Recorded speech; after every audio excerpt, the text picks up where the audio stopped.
Buenos dias, buenos tardes mga amigos, mga amigas, sa aking mga kompanyeros at kompanyeras. Magandang araw po sa inyong lahat. Ako po ang inyong lingkod, si Atty. Rene Bueno. At pati na dun sa ating mga nag-aaral ng batas, sa mga tagapagtanggol ng konstitusyon, at sa mga nakikinig, nanonood dito sa ating YouTube channel para malaman kung bakit trending ang math sa balita ngayong gabi. Marami po kasing nagtanong sa akin kanina, paano naging acting Senate President si Win Gatchalian? Wala naman 13 yung umatin ng session kanina. At bakit diniklarang bakante ang lahat ng chairmanship, no, sa different committees? No? At legal ba ang pagkakaupo na yan? At legal ba yung ginawang session kanina? Meron bang quorum? Yan ang maraming katanungan na tinanggap natin. At nasaksihan nga natin kaninang hapon ang isa sa pinakamalaking legal thriller at political drama sa kasaysayan ng ating bansa. So, isipin nyo na lang po ang naging eksena, di ba? Pagkatapos ng sunod-sunod na walkout, tapatan, at yung kontrobersyal na pagpatay sa kuryente at internet sa gusali ng Senado nitong mga nakarang araw, para lang ma-paralyze yung institusyon, isang malaking political na plot twist ang naganap ngayong hapon. Pero alam nyo, no, bago tayo magpatuloy, muntik ko nang tawagan ng PLDT at Meralco para ireklamo si Senate President Cayetano. Gusto ko sanang sabihin, mga bossing, bakit nyo pinatayan ng internet at aircon ng mga senador? Paano silang magre-research ng mga batas? No? At baka naman natatakot kayo mag-live sa TikTok ang oposisyon. No? Sa init ba naman sa loob doon sa gusali ng Senado kung hindi lang sila nakabarong doon? Iisipin mong nasa public market ang ating mga papapas, di ba?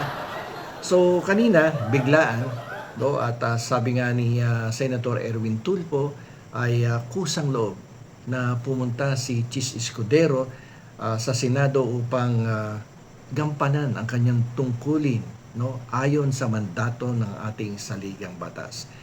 At sinabi nga ni Chis Escudero na wala siyang kinakampihang faksyon, no? Ang kanyang kusang loob na pagpunta sa Senado kanina ay naaayon sa ipinag-uutos ng ating saligang batas dahil meron siyang responsibilidad, meron siyang obligasyon na dapat niyang tuparin, no? Bilang isang mambabatas dito sa ating bansa.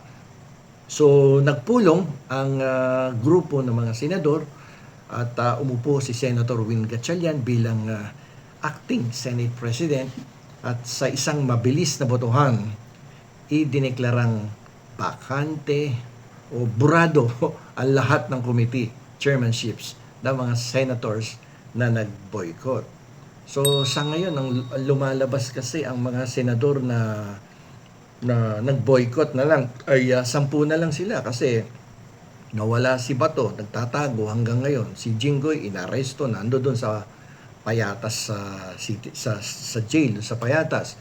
At ito naman si Chis bumalik na at pumasok na sa Senado. Okay? So para doon sa mga ordinary na katutok, parang ang lupit ng nangyari, di ba? Parang kapag lumabas ka lang saglit para umihi, jijingle lang ako. Pero pagbalik mo, pinalitan ng mga kasama mo ang lock ng bahay nyo, at winasak na ang mga gamit mo. Parang sa opisina, dyan sa Senado. Jijingle lang ako, pagkatapos mong jumingle, wala na yung upuan mo. Kaya naman, ang mga abogadong paborito ang math at ang mga natitirang alyado ng dating mayorya ay agad sumigaw. Anong sinigaw? No, lalong-lalo na si Alan Peter Cayetano. Ang dami na naman niyang post sa Facebook at saka sa TikTok yata. At sumisigaw, hoy, illegal yan. Labag sa konstitusyon. 24 ang kabuuang upuan sa Senado. 24 seats yan. No? At sabi sa Article 6, Section 16 ng 1987 Constitution, kailangan ng majority ng House para magkaroon ng quorum at para makapag-transact ng business. Ang kalahati ng 24, ilan? 12 plus 1, yun yung majority. No? Kaya dapat 13 na senador ang naroroon kaninang hapon. Bakit 12 lang ang nakaupo doon kanina? So, ibig sabihin, kung 12 lang yan, walang quorum. So sabi ni Cayetano, illegal ang lahat ng ginawa nyo. Allah. So may usaping legal pa pala dito. Pero alam nyo, huwag kayong mag-alala. Papaliwanag natin sa inyo kung sino ang tama dito. Yung 13 o yung 12. Okay. Alam nyo, ang mga abogado, kapag natatalo sa argumento, biglang nagiging math wizard yan. Nagiging math major.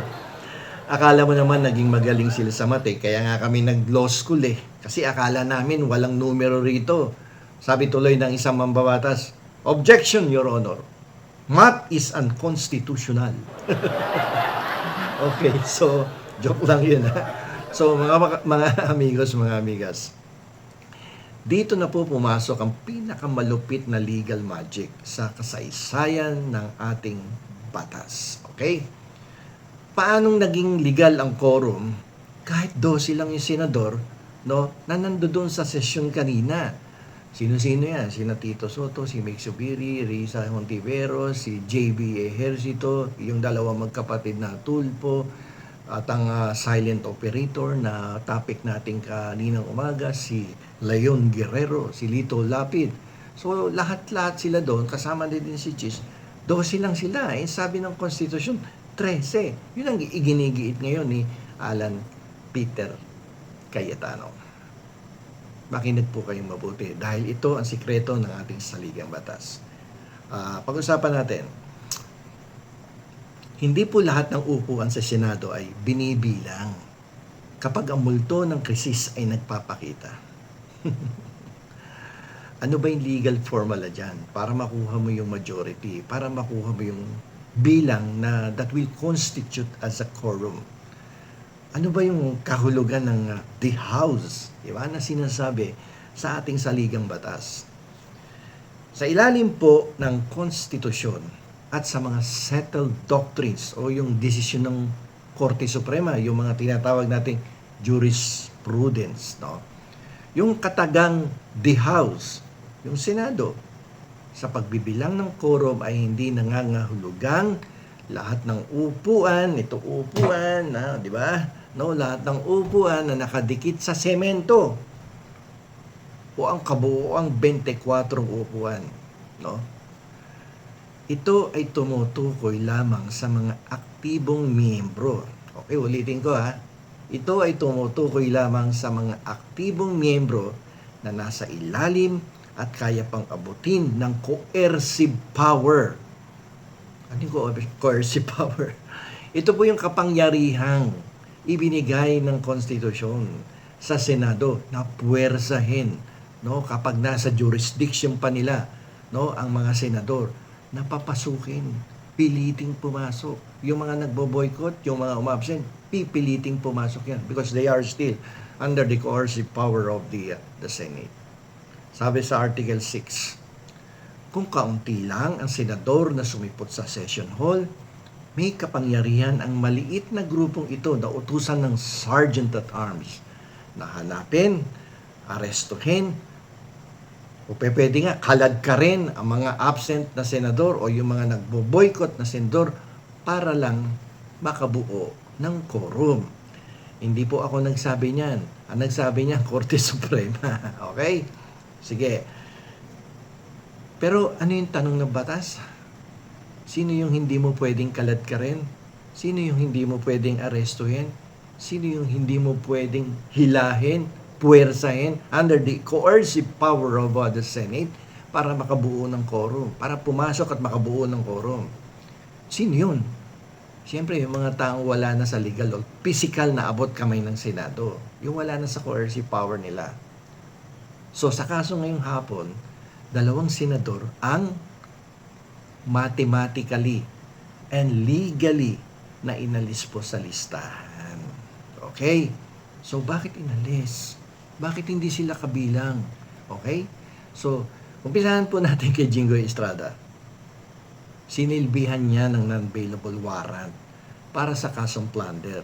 Siya ngayon ay nasa ilalim na ng opisyal na custody ng mga pulis at ng hukuman.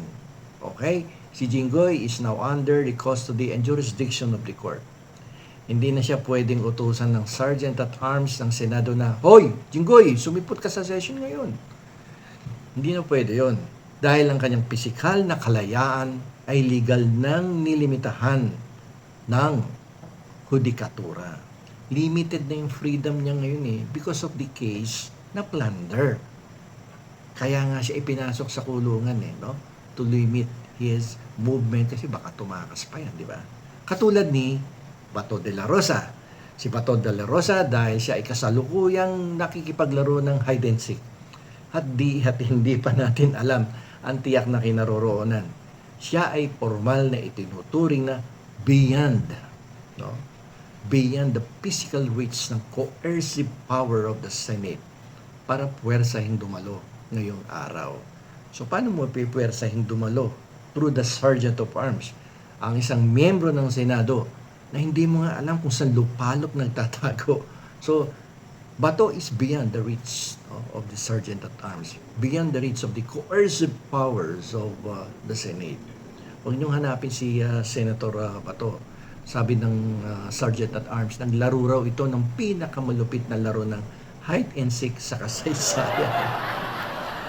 Paano mo naman naarestuhin para puwersa yung mag-attendance kung pati yung anino niya nag-final leave of absence? Parang yung ex mo, di ba? Parang yung ex mo lang. Hindi mo na maabot at tuluyan ng naglaho. Ginosting ka. Diba? Okay.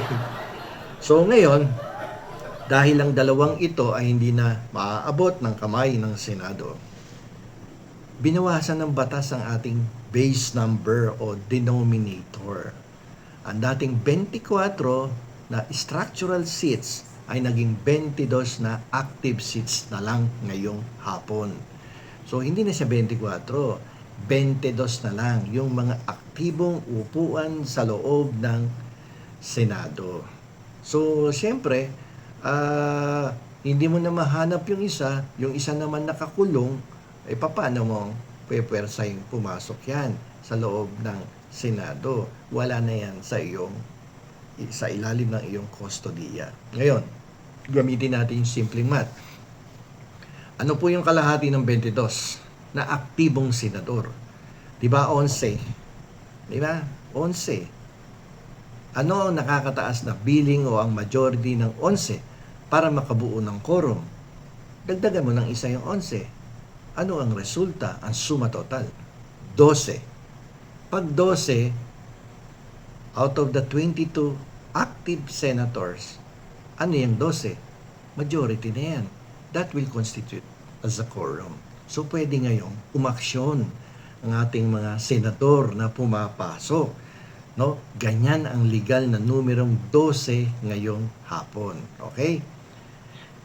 Meron na tayong dyan Actually, mga a week or 2 weeks ago, diniscuss natin to pahapyaw no? Dahil nga dito sa issue ng Senate, yung mga uma-absent, no, yung nakukulong or whatever, o yung nasa abroad. Ito yung doktrina ng Abilino versus Cuenco. This is a 1949 decision by the Supreme Court.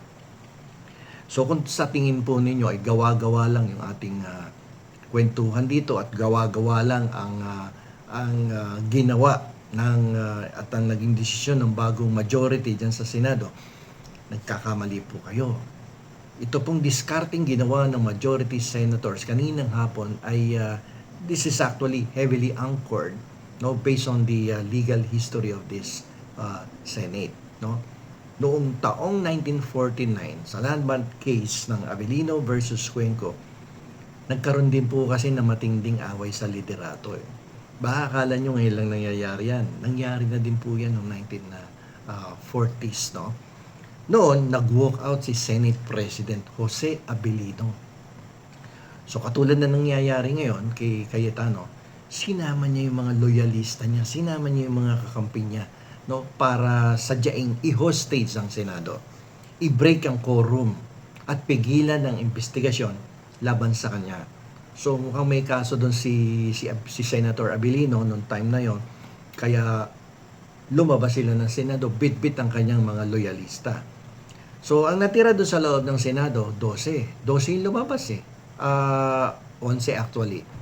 Kasi yung isa nasa abroad. So, natira doon sa loob 12. Okay? So yung natirang 12 senador ay nagpatuloy sa sesyon at naghalal ng bagong pinuno. Okay? So ginawa ng mga kalaban, sinabi Lino, question yan sa Korte Suprema. Kaya lang, ang naging opisyal ng desisyon ng mga justices ay malinaw.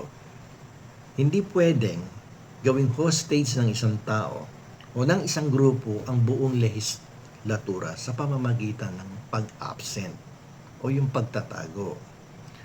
Kung ang isang miyembro ng Senado ay wala sa bansa o hindi maabot ng batas, no, wala na sa coercive power of the Senate, ang quorum ay ibabase lamang sa kabuuang bilang ng mga mambabatas na kasalukuyang aktibo, no, sa participation diyan sa Senado.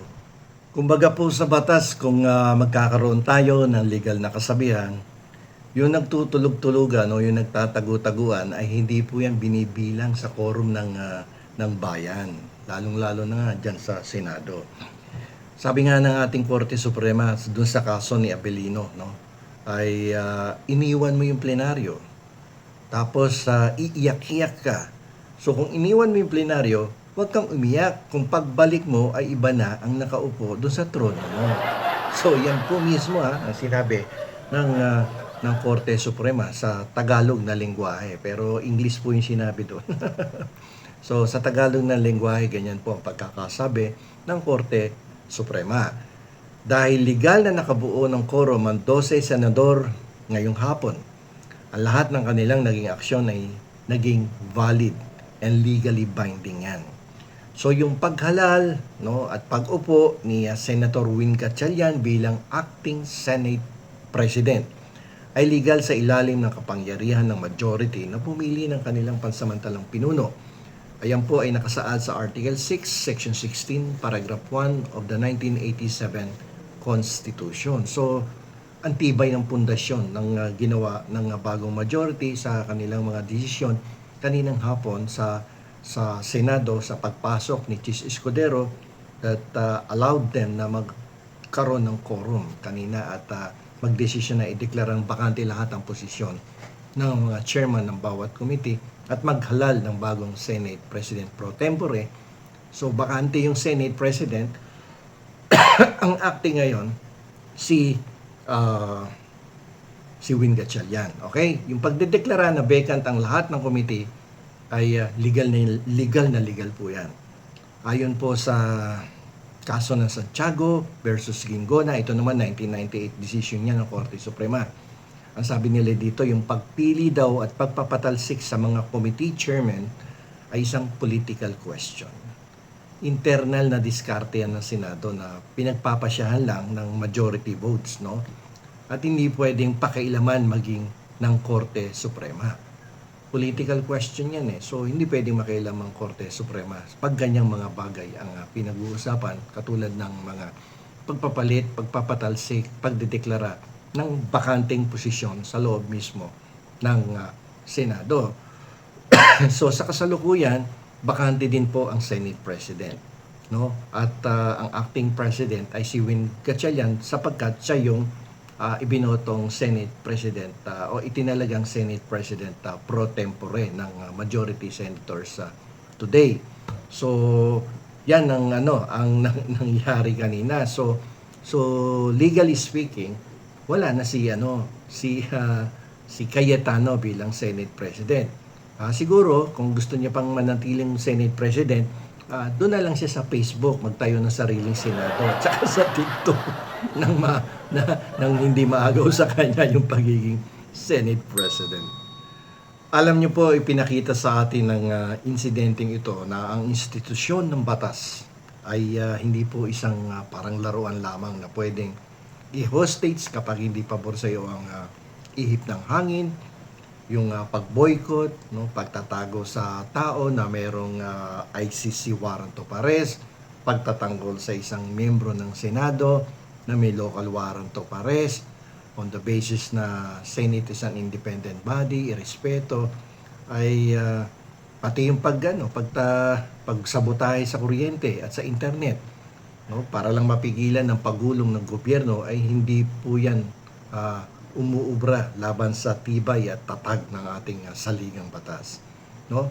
Sa insidenteng ito, pinatunayan ng batas na may sarili itong sistema at matematika para ituwid, no, at proteksyonan ang sarili nito mula sa kapritsyo ng mga politiko.